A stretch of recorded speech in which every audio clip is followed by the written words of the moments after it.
오늘 오전에 이재명 후보가 코로나 검사를 받았다면서요, 최지봉 교수님? 네, 그렇습니다. 지난번에 이제 메타버스라고 해서 매주 타는 버스, 민생버스 해서 대구 경북 지역을 갔지 않습니까? 근데 대구 경북 지역을 방문하는 과정에서 순회 일정 중에 한 분의 확진자가 나왔는데 그 확진자와 한 1m 정도 거리에서 인사를 나눈 걸로 보여져요. 그러니까 지금 화면에 나오고 있는데 해당 확진자 직접 접촉은 하지 않았지만 1m 거리에서 서로 인사를 나눴고 그것 때문에 선제적으로 오늘 이제 PCR 검사를 받은 겁니다. 물론 지금 이재명 후보뿐만 아니라 수행원들이나 아니면 당직자, 저 자리에 있었던 모든 당직자와 수행원들이 모두 다 오늘 검사를 받았고요. 지금 현재는 모든 일정을 취소하고 결과가 나오기를 기다리고 있는 상황이고 원래 오늘은 3차 부스터샷을 맞기로 계획이 돼 있었어요. 예, 근데 PCR 검사 받고는 일단 취소를 했고요. 그래서 아마 결과가 어떻게 나오느냐에 따라서 후보가 행보를 계속할지 아니면 좀 더 시간을 둘지를 결정할 것으로 보여집니다.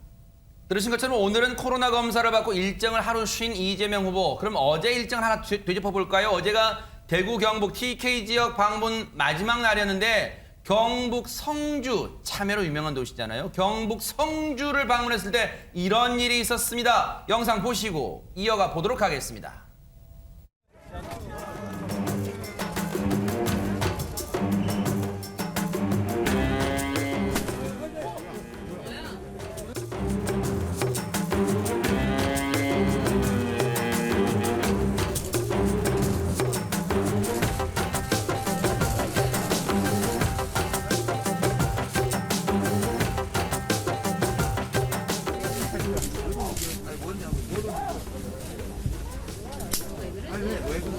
워낙에 박근혜를 사랑하시는 분들 많아가지고. 안녕하십니까. 박근혜 전 대통령 사랑하는 사람 많아가지고 그거랑 저 날아온 거랑 무슨 상관이에요? 지금 뭐가 날아왔습니까? 안진영 기자님? 네, 보신 것처럼 계란이 날아왔는데요. 바로 어제 오전 이 경북 성주군의 한 참외 농가를 방문을 했습니다. 그때 이재명 후보를 향해서 계란 2알이 날아왔습니다. 다행히 이재명 후보가 맞진 않았는데 하나는 비닐하우스 벽면, 또 하나는 경호 팀원의 복부에 맞았습니다. 이 계란을 던진 사람은요. 경북 칠곡군 소재 고등학교 3학년에 재학 중인 19세 남학생인 것으로 확인이 됐습니다. 아하. 아니 근데 고등학생이 왜 그랬대요, 최재봉 교수님? 그러니까 아마 그 고등학생이 사드 배치에 반대하는 입장을 갖고 있는 것 같아요. 그러니까 성주에 사드가 배치가 됐지 않습니까? 그 문제에 이제 아마 불만을 갖고 있었던 것 같고 그 문제에 대해서 이제 사실은 이재명 후보나 민주당 정권이 사드를 성주에 빼주겠다고 했는데 왜 안 빼주냐? 라고 항의를 하면서 계란을 던진 것으로 보여지고 이거에 대해서 이제 지지자들이 그랬어요. 왜 계란을 던지면서 얘기하냐? 정상적으로 얘기하면 되지 그 문제는. 그렇게 얘기했더니 이 이제 고등학교 3학년 학생인데 인정하고 잘못된 건 알겠다. 다만 민주당 정권이 그렇게 약속한 걸 지키지 않은 것에 대해서 화가 나서 행동을 했다 이렇게 얘기를 했다고 합니다. 아하. 자, 조금 전에 저희가 전해드린 속보 관련해서요. 이 제주 서귀포시 서남서쪽 32km 해역에서요. 규모 4.9의 지진이 발생했다고 기상청이 밝혀왔는데요. 보도국 연결해서 자세한 소식을 알아보도록 하겠습니다. 한성원 기자 전해주시죠. 네, 기상청이 제주 서귀포시 서남서쪽 32km 해역에서 규모 4.9의 지진이 발생했다고 밝혔습니다. 시간은 5시 19분인데요. 진앙은 정확히 북위 33.15도, 동경 126.24도 지역입니다. 기상청은 이 정보가 이동 속도가 빠른 지진파 P8라고 하는데요. 빠른 지진파를 이용해 자동 추정한 정보라면서 수동으로 분석한 정보는 지진 정보로 추가 발표할 예정이라고 설명을 했습니다. 기상청 관계자에 따르면 이 지진에 따른 쓰나미나 해일 징후는 현재 없다고 밝혔는데요. 진도 5면 해일이 발생할 정도의 규모는 아니고 아주 오래된 건물 같은 데에 균열이 갈 수 있을 정도의 지진이라고 설명했습니다. 지진이 일어난 곳은 앞서 말씀드린 대로 서귀포시 육지에서 32km 떨어진 지점입니다. 지진이 일어난 곳의 깊이는 약 17km 정도 되고요. 기상청은 제주와 전남, 전북, 광주 일부 지역에서 지진을 느낀 사람들이 있었을 것이라고 전했습니다. 또 지금 현재까지 여진은 발생하지 않고 있지만 발생 규모가 크기 때문에 여진은 충분히 다시 발생할 수 있다고 밝혔습니다. 지금까지 보도국에서 전해드렸습니다. 네, 그나마 다행입니다. 별다른 피해는 아직까지는 들려오지 않는 것 같아서 천만 다행이다 이런 생각이고요. 자세한 소식은 오늘 김주아 앵커의 MBN 종합뉴스에서 더 자세히 전해드리도록 하겠습니다. 자, 얘기를 좀 이어가 볼게요. 앞서 이재명 후보가 성주를 방문했을 때 달걀 2개가 날아들었고 다행히 이재명 후보가 무슨 다치거나 신변에 위협이 되지는 않은 게 천만다행입니다만 고등학생이 일단 저런 행동을 했어요. 민주당 입장도 궁금합니다. 허주연 변호사님.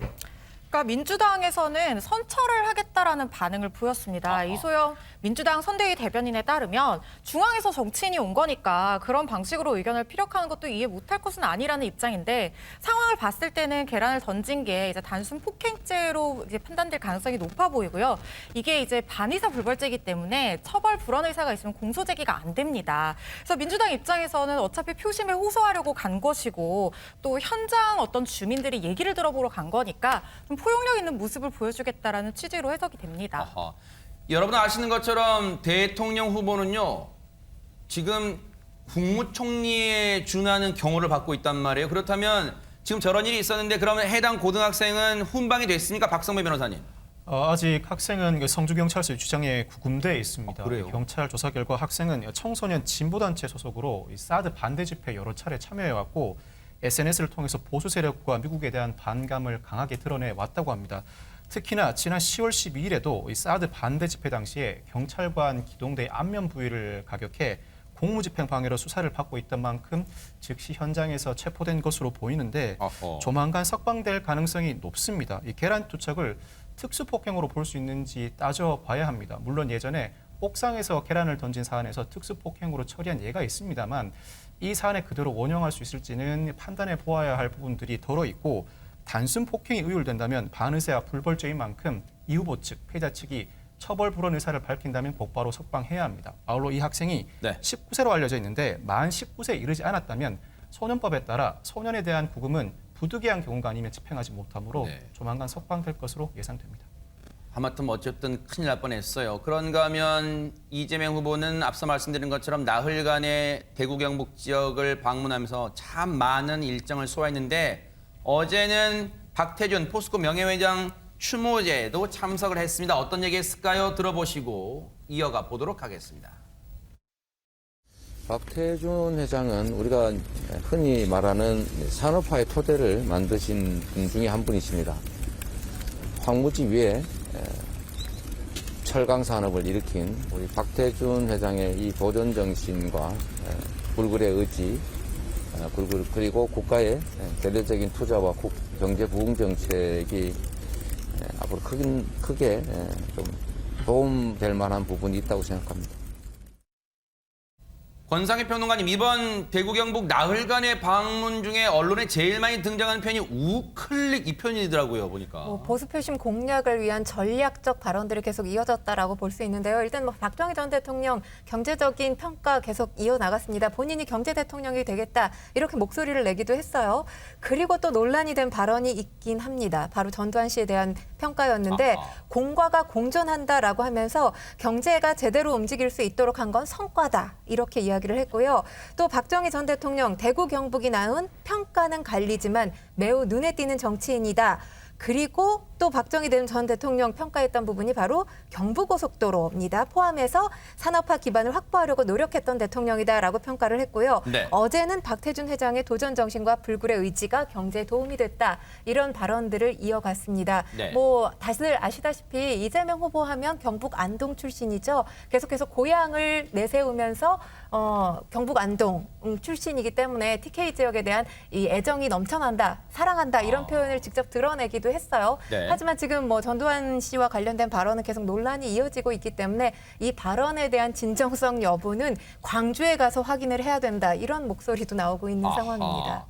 그런데 하루가 멀다 하고 나는 이런 우클릭성 발언 때문에 허주연 변호사님, 뭐 지지층 내부에서 좀 헷갈릴 수도 있을 것 같아요. 어떻습니까? 맞습니다. 지금 사실은 전두환 씨에 대한 어떤 옹호 발언을 했다가 또 예전에는 5.18 광주 민주묘역을 참배하면서 비석을 밟은 적도 있고 행보가 좀 오락가락하는 모습을 보여서 내부에서도 혼란이 일어나고 있는 상황입니다. 물론 이런 발언들이나 행보에 대해서 여권 인사들은 흑백 논리에 빠지지 말자라는 취지였고 공과를 균형 있게 평가한 것이라면서 이 후보를 두둔하고 나서기는 했지만 네. 근데 이게 선거 전략적으로는 그렇게 좋은 전략은 아닌 것 같습니다. 네. 일단 중도 보수층을 이런 발언 몇 번으로 표심을 끌어올 수 있는지도 의문이고 네. 또 두 번째로는 오히려 기존 지지층들에게 어떤 혼란을 가중시킴으로써 지지층이 이탈하는 역풍을 맞게 될 우려도 있다는 측면에서 한 번 더 재고가 필요한 부분이 아닌가 싶습니다. 이상민 의원은 이제 이런 발언을 했어요. 그런데 아무리 우리 당 후보라 해도 아닌 건 아닌 것이다. 매우 부적절했다는 반응도 있었습니다만 어쨌든 이 발언이 또 이상민 의원이 또 곤경에 빠지기도 했다. 이런 얘기도 들려오고 있습니다. 어쨌든 계속해서 이 문제는 대선이 임박할수록 불거질 수도 있을 것 같습니다.